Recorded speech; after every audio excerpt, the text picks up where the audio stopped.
permissions are getting out of hand, without a doubt, right?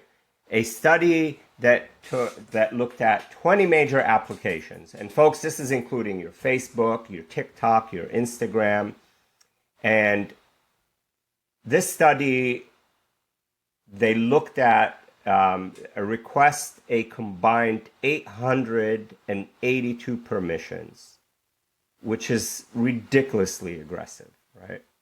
Yeah. So to put it into context, when apps like Facebook, TikTok, Instagram want access to your microphone, your location, your camera, and even your files, that all adds up. So just imagine 20 of the top apps combined have asked for a total of 882 permissions. Got it. Right. And whether people want to give them those permissions or not, right? And it's not just that they want access, but the issue is what they want to do with that information, right? Why do they want to listen in? Why do they want access to my camera and my location? Well, guess what? You're the product with all these free applications. They want to sell, share your data, or train their algorithms on your specific data. Yeah. So as you can see, the topic today is revolving more around permissioning, what you should share, what you shouldn't share. So one of the pro tips for this is please go into your phone settings and revoke anything unnecessary, especially location, which I say all the time. Like for example, for Instagram, my location is off. You have to be very careful about mic access because there have been rumors that, even though the mic is off, there's someone always listening. So all the unnecessary applications, please revoke them for your privacy, for your data privacy, and for your personal, privacy too. So that's a pro tip, especially as it relates to app permissions. Then the fourth topic that we want to talk about is related to education and AI, and the topic essentially is AI in education, is it creepy or clever? And Salah, why don't you take us through that? Yeah, I like that. Look, on the education front, Axios, it's reporting growing concerns around AI tools in classrooms, right? Yeah. So does that mean, tools that are supposed to help teachers, maybe storing or even sharing student data, including grades and learning patterns? Yeah. I mean, one recent breach, PowerSchool exposed tons of student information. Like, who wants their children's information out there or be used, right? And let's be real about this. Most parents have no idea what's being collected about their kids. Yeah. So if you're a parent, ask your school if they're using AI tools. You may have the right to opt your child out. So this is going to become at minimum on this, like just ask what the tools are and how that data is being used. Probe your school to see, are they thinking about it? Are they putting any guardrails around these tools so they don't collect personal information about your kids? Yeah, and it's going to get a bigger, hotter topic because, again, who has access to the data? AI, as adults, we can deal with a certain amount of giving up our privacy. But when it comes to kids, there's always that balance of, I really don't want to share my child's, grades to an AI system. Or because you don't know how it's going to get used in the future when, for colleges, will colleges have access to that data? How will they perceive it? Does it store behavioral information? So it can start, if you start going down that rabbit hole, it becomes more and more concerning. Which obviously takes us to our next concerning topic, which is related to AI, again, call recordings, which are sparking wiretap lawsuits. So this is a wild one. Companies like Google are facing lawsuits over AI tools that listen in on customer service calls. Oh, man. Yeah. No, not the listen to improve service function that we all hear.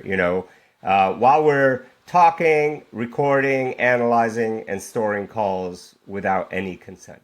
right? Or any clear consent, at least. Right. And so the wiretapping laws in some U.S. states are pretty strict. You need consent from both parties. So yeah. Yeah. Look, the pro tip on this one is if you don't hear the call is being recorded. AT&T does a great job, by the way, of letting you know this is recorded. Again, the reason it's being recorded, of course, Vivek, is to improve the service. But regardless, if they don't come out and tell you, you can just ask, hey, is this being recorded? What will happen to that data? And believe it or not, you might actually be talking to an AI, not an actual human. Yeah. It's kind of interesting. Well, what happens if you tell the AI, yes, we are recording? Yes. And then what's your next step going to be? You know. So next topic, generative AI lawsuits are on the rise. And finally, AI tools like chatbots are now facing privacy-related lawsuits. And I think we talked about this, one of the big lawsuits last time. Users claiming that their interactions are being used without consent, potentially, again, violating the wiretap laws, Vivek. Wow. So if you're using like an AI tool and typing sensitive information, is that the one where you're saying you may be sharing more than you think? Are we talking about our dear friends in ChatGPT? That's right. And we talked about that last week where Sam Altman, the CEO founder of ChatGPT, actually said so much, is that, hey, this is not personal information. This data that you are using could be used, or the way you're interacting with the chatbot could be used against you in a court of law. Yeah. Yeah. So I think it's kind of interesting that it's coming full circle again. Full circle, man. So don't assume privacy by default, folks. Always read the fine print. And if you're not sure, listen to Silent Mode Cafe. We'll tell you. But in general, don't trust AI tools with your personal information. And if you have any specific questions, just send us an email or a question, and we'll address it on the next podcast. Vivek, how about we do some rapid fire on some breach updates? Oh, our favorite topic. Every week we have breaches. Yes. So let's go. So I'll start first, and then Salah, you follow through. So the U.S. federal judiciary systems were breached this week. So electronic filing systems compromised, sealed court records, warrants, even informant identities were potentially exposed. No, the snitches are going to get caught. That's amazing. So this is this information out for us to access? Do we know? We just know that they got breached. Okay. I'm sure somewhere in the wonderful it's out there. Dark web you'll find it at some point in time. Might have to pull out a browser there to see if we can find that. Okay, so look, on the leak front, Columbia University, they've been in the news quite a bit for many reasons, but today they're in the news for 870,000 people, including personal, academic, and health information, was leaked, Vivek. Wow. 2 years of identity protection is being offered by the university. Wow. So it just gets more and more interesting with Columbia University. My first thought was, have 870,000 people graduated from Columbia that they had all this information. Jokes aside, I'm like, it's a lot of records, that have been right. So I think that's one. Okay. The third topic is that the Connects Credit Union, it's a credit union, 172,000 customer information was breached, which included social security numbers, debit card numbers, and more additional information was stolen. So Connects Credit Union, if you are a member of Connects Credit Union, your information has been breached. So something to be aware of. Wow, that's huge. Hey, the UK is back in the news. UK MOD subcontractor has been hacked, or a subcontractor hacked, excuse me. Wow. 3,700 individuals are affected. Here's where it becomes interesting. Afghan evacuees and British personnel are now exposed. This breach could literally be life-threatening. Big topic there. Wow. That's scary. That is super scary, man. I mean, our government is not safe. Your government is not safe. I mean, imagine that. This is highly damaging information. Right. From a reputation as well, by the way. Yeah, I mean, it's just, yeah. Especially sensitive military information like this, right? My goodness. The fifth topic is related to a telecom breach. There's a French company called, and I'm going to massacre this name because I'm not French, Bouygues telecom breach. Bouygues. It starts with a Bouygues telecom breach. 6.4 million customers were hit, names, phone numbers, birth dates leaked via a third-party vendor. So the issue is not only specific to U.S.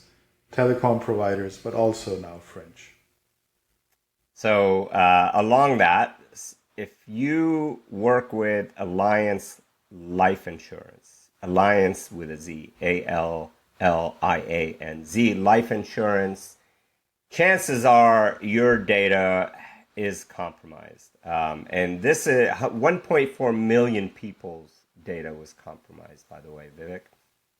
And this is CRM system. So a CRM system, folks, will have all your personal information, your name, your address, your contact information, etc.